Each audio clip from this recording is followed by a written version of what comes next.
Olá pessoal, sejam muito bem-vindos ao canal Merak. Este novo vídeo é uma honra imensa de coração tê-los aqui, então muito obrigada. Se é a primeira vez que você está passando aqui pelo canal, seja muito bem-vindo, bem-vinda, e eu gostaria de convidá-los gentilmente a assistir a este vídeo e a outros também, para que você verifique se você tem afinidade com a minha energia e se você gosta do conteúdo. E então, se você gostar, é claro, lembre-se de compartilhar, de deixar seus comentários e muito importante, gente, de se inscrever no canal, ativar o sininho para você receber notificação cada vez que eu compartilho vídeo novo, muito importante para mim. E também porque o YouTube dessa forma reconhece o conteúdo como relevante ou não. Então, desde já, muito obrigada. Curtam, se inscrevam, compartilhem se vocês gostarem. E muito obrigada também a todos que já têm acompanhado desde o início. Sou muito grata. Gente, hoje eu estou aqui porque eu quero conversar com vocês sobre comunicação eficiente. Eu já falei em alguns outros vídeos sobre crenças limitantes, sobre comunicação de um modo geral. Mas por que eu tive essa intuição, essa chamada interna, assim, de falar sobre isso hoje? Porque no meu trabalho, nós temos uma manhã por semana, eu sou enfermeira, nós temos uma manhã por semana que nós dedicamos, que tem um expediente interno, e nós dedicamos para estudo do time, para ver o que a gente tem para melhorar e tal. E agora, com a questão do coronavírus, a gente teve recentemente uma conferência mundial. Então foi tudo passado para nós online, né? Essas palestras foram gravadas e passadas para nós online. E eu não assisti tudo porque a gente tem que se revezar para poder assistir, porque não dá para todo mundo assistir no mesmo tempo. Mas algumas das palestras que eu assisti no meu emprego foram muito interessantes, o conteúdo interessantíssimo, muito relevante. Eu trabalho numa clínica de HIV e AIDS e imunologia também. E eu achei muito interessante que, assim, eu já estive em congressos sobre saúde, sobre doença, na realidade que é mais sobre doença do que sobre saúde, que tiveram conteúdos e palestras interessantíssimas. E quanto mais especializados os apresentadores, os palestrantes são, mais eles desenvolvem, muitas vezes eles desenvolvem um material riquíssimo, eles apresentam os trabalhos, as pesquisas com uma didática excelente. Porém, nessa última conferência que eu assisti algumas palestras, eu notei que, ao invés dessa conferência ter sido ao vivo, presencial, muitas coisas tiveram que ser gravadas por causa do coronavírus. E muitos palestrantes, pesquisadores, médicos, leram as palestras o tempo inteiro. Então, os gráficos dos estudos eram mostrados na tela, e no outro lado tinha o apresentador, o pesquisador, realmente lendo. E eu achei assim, eu realmente tive que me esforçar para conseguir me concentrar e prestar atenção no conteúdo. Então eu pensei também aqui na minha tática, na minha na minha técnica, que eu acredito que tem melhorado um pouco com a prática, né? Tipo, eu tive um feedback muito carinhoso de uma pessoa que me assiste dizendo: olha pra câmera quando você fala. E realmente, quando eu assisto meus vídeos, eu vejo que melhorou um pouco. Claro que meu trabalho ainda é amador, eu tô começando, mas essa técnica de se engajar realmente com as pessoas com quem a gente está conversando é muito importante. Então, eu lembrei de uma fala do Alain de Botton, que é um filósofo que eu já citei em outros vídeos também, que ele comparou, gente, o âmbito acadêmico com a religião. E tipo assim, eu não sou religiosa, eu não sigo uma prática religiosa, mas eu achei interessantíssimo esse paralelo, essa comparação que o Alain de Botton fez. Ele disse que no âmbito acadêmico, quando a gente está cursando uma faculdade, um mestrado, qualquer que seja o curso acadêmico, a gente tem uma palestra sobre um determinado assunto, geralmente é uma vez, e muito frequentemente aquela pessoa que apresenta o tema, ele tem uma linguagem bem acadêmica, que às vezes não é muito acessível. Claro, a gente supõe que seja acessível para o público acadêmico que está fazendo aquele curso. Mas às vezes a gente tem que prestar atenção. E não é a regra, né? Mas na maioria dos casos não há uma preocupação em engajar, porque o âmbito acadêmico, o palestrante, o professor, ele se coloca, às vezes, em uma posição de enaltecida, né? De meio que num pedestal lá. Então, ele compartilha o conhecimento dele, que às vezes é meio abstrato, dependendo do nível que a gente tá para acompanhar, e é um pouco mais difícil da gente acompanhar. E o que a gente espera do estudante, né? Do acadêmico que está estudando, assistindo aquela palestra? Que a gente, o estudante, façamos a nossa pesquisa, que a gente estude, que a gente vá procurar pesquisar mais e estudar sobre o assunto para depois passar no exame ou fazer um essay, uma resenha, um trabalho, uma monografia sobre o assunto. Mas o conteúdo nem sempre ele é explorado minuciosamente, ele é apresentado, mas muitas vezes a pesquisa, o estudo minucioso tem que ser feito a partir da iniciativa do estudante realmente. Qual é a diferença? Eu achei super interessante, não é ideia minha, é a fala do Alain de Botton. Qual é a diferença da igreja, por exemplo, da igreja católica, vamos usar o exemplo da igreja católica. Talvez em outras religiões também, talvez na igreja anglicana, que eu acredito que seja assim, similar nesse sentido.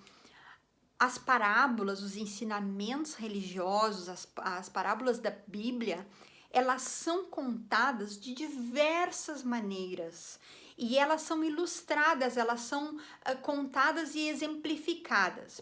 Antigamente, as missas eram recitadas, não sei se fala assim para missa, em latim, porque também era uma questão de conhecimento, os padres tinham que ter esse conhecimento do latim, então era uma coisa meio tipo assim, eles dominavam o conhecimento, né, a linguagem superior da religião, digamos assim. Aí depois, com o tempo, eu não sei quando, isso mudou e gradativamente o palestrante, o padre, nesse caso, ele tem que se adaptar, a linguagem, a comunicação, o estilo de comunicação tem que se adaptar para atrair mais fiéis e para ser mais carismático. Olha o interesse, como é interessante isso. Inclusive, eu penso assim, os últimos papas, eu lembro que quando eu era criança, o papa que a gente tinha era o João Paulo II, eu acho, o polonês, né? O João Paulo II. E ele era muito carismático. Depois que ele faleceu, a gente teve o Benedict, que é o alemão. E esse já não era tão carismático, ele já era meio friozão, né? Alemão. E é um estereotipo. E aí, quando ele foi substituído, aí eles escolheram um super carismático, porque aquele estilo meio sem essa energia do carisma não estava funcionando muito para os fiéis. Então, o Padre Francisco, por exemplo, ele é extremamente carismático e afetuoso, então a gente se relaciona melhor. Então, eu acredito, sem ofensa aos cristãos, aos católicos, mas eu acredito que existe sim uma estratégia de atração nisso tudo. A linguagem que a gente se comunica, que a gente escolhe, é extremamente importante. E nenhum momento, não, a minha intenção aqui não é criticar a religião, é pelo contrário, é mostrar como que as características de linguagem, de comunicação, às vezes são mais eficazes. Porque no âmbito religioso, na Igreja Católica, por exemplo, há essa intenção de que a comunicação seja efetiva, seja interessante, carismática e que atraia mais pessoas. Já no âmbito acadêmico, é um mundo para poucos. Então, existe essa hierarquia, essa coisa mais intelectualizada. Então, é tipo, a gente tem que merecer entrar. Então, é mais difícil a linguagem. Muitas vezes, os intelectuais não se preocupam tanto em falar uma linguagem mais acessível, porque eles se põem mesmo em um pedestal. Mas aonde que eu quero chegar, gente? Que a questão dessa distância às vezes desumaniza. Então, eu lembro de uma professora que eu tive, eu não vou citar nomes, no meu curso de letras, na minha graduação de letras, bem no comecinho do curso, na primeira ou segunda disciplina de linguística. E ela deu um livro para a gente ler na bibliografia obrigatória, básica, que se chamava História Concisa da Linguística, e era um livro denso, um livro complicado de ler, e muita gente teve dificuldade. E essa professora, ela tinha uma formação acadêmica bem alta, ela tinha pós-graduação, mestrado, doutorado, não lembro bem, mas foi uma coisa assim que foi bem inatingível, foi muito acima do nosso potencial, do nosso desenvolvimento. Então, às vezes, o que eu quero dizer nesse sentido? Por que eu tô falando sobre isso, gente? Não é só a questão de você ser um professor ou acadêmico, um professor de ensino primário, ensino fundamental, ou de ensino secundário, enfim, ou de você ser um líder religioso. Nós somos professores, nós inspiramos, nós nos comunicamos o tempo inteiro, nós nos comunicamos com os outros, com as pessoas com quem a gente trabalha, com os nossos filhos. Então, por que eu acredito que seja importante nós termos essa comunicação acessível? Uma das razões, elegância mesmo, charme, sabe? É quando a gente se comunica de uma maneira adequada ao ambiente. Então, ter essa sensibilidade de se comunicar de uma maneira acessível para gerar essa empatia, essa humanização da linguagem é extremamente importante. Como a Igreja Católica, eu acredito, e aqui ressalto novamente, eu não sou religiosa, mas eu identifico isso, que a Igreja Católica realmente tenta se comunicar de uma forma, hoje em dia, para que os fiéis se identifiquem e aprendam. Outra coisa, repetir as histórias. As parábolas, as histórias da Bíblia são repetidas diversas vezes, que dessa forma as pessoas realmente aprendem o significado e são exemplificadas. Já no âmbito acadêmico, não existe essa preocupação muitas vezes, às vezes existe, de instigar o outro a pensar e a entender. É a aula sobre um conteúdo, é dado uma vez e o resto você tem que estudar por conta. Então, a repetição, gente, é muito importante para a gente aprender. E por que eu tô dizendo isso? Porque é importante, se a gente quer crescer na nossa profissão, qualquer que seja a nossa profissão, a gente realmente aprende algo quando a gente ensina. Então, quando a gente quer aprender algo, a gente lê sobre aquilo. Quando a gente quer realmente masterizar, a gente ensina. Aí, realmente, o conhecimento se consolidifica. Então, o meu convite, gente, é muito simples. Usem uma linguagem acessível. E outra, isso humaniza as pessoas também.